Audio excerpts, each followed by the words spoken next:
अस्सलामु अलैकुम वरहमतुल्लाहि वबरकातुहू। नाज़रीन इकराम, उम्मीद करता हूँ कि आप तमाम हज़रात खैरियत से होंगे। आज भी एक सवाल के तहत आप हज़रात की बारगाह में हाज़िर हुआ हूँ और इस वीडियो में 3 सवालात और उनका जवाब इंशाअल्लाह मैं देने की हद इम्कान कोशिश करूँगा। अल्लाह रब्बुल इज़्ज़त मुझे सच कहने की तौफ़ीक़ अता फ़रमाए, आपको सच सुनने की तौफ़ीक़ अता फ़रमाए। तो आज की वीडियो में आपका इस्तक़बाल है और सवाल हमारे ये रहेंगे। पहले आप सवाल सुन लें कि औरत साड़ी पहनकर नमाज़ पढ़ सकती है या नहीं पढ़ सकती है। और दूसरा सवाल ये रहेगा, क्या पीर साहब फतवा दे सकते हैं। और तीसरा सवाल हमारा ये रहेगा कि ज़िना की सज़ा क्या है। तो आइए इस वीडियो को शुरू करते हैं। और जैसे कि मैंने कल वादा किया था आपसे कि इंशाअल्लाह रोज़मर्रा आपकी बारगाह में मैं खिदमत करता रहूँगा, तो अब आज से काम जो है वो पूरे तरीके से शुरू हो गया है। और अब इंशाअल्लाह कभी कभार मिस होगा, कहीं बाहर सफ़र पे जाने की वजह से या कहीं और, लेकिन मैं हत्तल इम्कान कोशिश करूँगा कि आपके लिए इंतज़ाम करके जाऊँ। तो आइए आज का पहला सवाल, क्या औरत साड़ी में नमाज़ पढ़ सकती है या नहीं पढ़ सकती है। देखिए, इस्लामी जो तरीक़ा है तो वो साड़ी में जो है ना वो फॉलो नहीं हो सकता, क्योंकि आप साड़ी देखते हैं तो उसमें बहुत सारा जिस्म जो है वो खुला रहता है। और बहुत सारे लोग ये भी कहते हैं क्या अंदर कपड़े पहनकर, साड़ी के अंदर जो लवाज़मात होते हैं उनको पहनकर, तो देखिए उनसे मकसद नहीं है, बात दरअसल ये है उसके जिस्म को छुपाने की। मैं आपको बताऊं, औरत के हाथ की हथेली और पैर और चेहरा, उसके अलावा सारा जिस्म जो है वो छुपा होना चाहिए।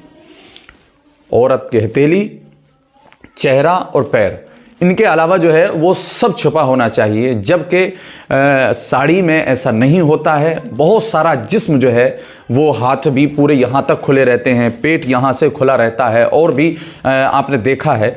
तो इस माना कर औरत अगर इसी तरीके से चाहे बैठकर नमाज़ पढ़े या खड़े होकर नमाज़ पढ़े तो उसकी नमाज नहीं होगी। और साड़ी में ये अपना जिस्म दिखाना ये भी जायज़ नहीं है, ये भी गुनहगार होगी। अब दूसरा सवाल ये है, क्या पीर साहब फतवा दे सकते हैं या नहीं। हाँ, क्यों नहीं दे सकते, दे सकते हैं। अगर वो मुस्तनद आलिम दीन हैं तो वो दे सकते हैं। लेकिन आज के दौर में बहुत सारे पीरों का ऐसा सुना है कि मौलवियों की मत मानो, मौलवी तुम्हें गुमराह कर देंगे। ऐसे ऐसे पीर ऐसे ऐसे फतवे देते हैं। तो लिहाजा ऐसे पीर कि जो ऐसे फतवे दें कि मौलवियों से दूर रखें, तो ऐसा पीर ना तो पीर होता है और ना वो फतवा दे सकता है।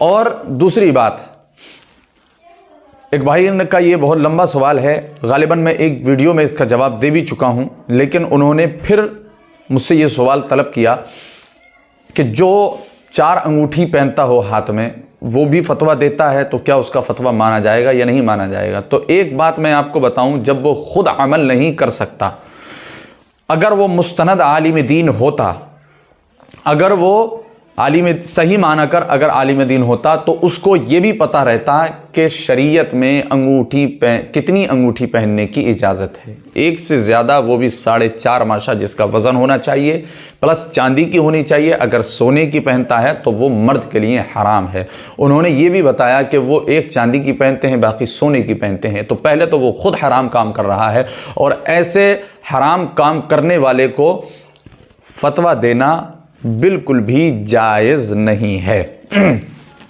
अब आखिरी सवाल की तरफ हम चलते हैं, और मैं आपसे भी कहना चाहता हूं कि आप अगर किसी को अपना पीर बनाएं तो ऐसे को ना बनाएं कि जो खुद जहन्नम में जाने के असबाब पैदा करता हो, बल्कि पीर बनाएं तो ऐसा बनाएं कि जिसको हमारी फ़िक्र हो और हमें उसका सिर्फ़ और सिर्फ फैज़ान मिले, और उसको जो है वो हमारी फ़िक्र होनी चाहिए। तो आजकल तो बहुत सारे ढोंगी पीरों का मामला बहुत ज़्यादा है और बाज़ार गर्म है इनका। तो आइए हम चलते हैं आखिरी सवाल की तरफ। हमारा आखिरी सवाल ये है कि ज़िना की सज़ा क्या है। पहले मैं आपको बताऊं कि ज़िना एक ऐसा फ़ेल है कि जो बहुत बुरा है, ऐसा फ़ेल है जो बहुत बुरा है, और ये समाज में भी नहीं बल्कि शरीयत में इसको बहुत नापसंद किया गया है। अब इसके ऊपर अगर बोलने लगे तो बहुत सारी बात हैं, लेकिन मैं इसका हुक्म बताता हूँ कि अगर किसी गैर शादीशुदा शख्स ने अगर किसी से ज़िना किया तो उसको कोड़े मारे जाएंगे, और अगर शादीशुदा इंसान अगर ज़िना करता है तो उसको संसार किया जाएगा, यानी पत्थर मारे जाएंगे, पत्थरों से उसको मारा जाएगा जब तक उसकी जान ना निकल जाए। अज़्ज़ानियतु वज़्ज़ानी फ़ज्लिदू कुल्ल वाहिदिम मिनहुमा मिअता जल्दा, कुरान पाक में इसका हुक्म है।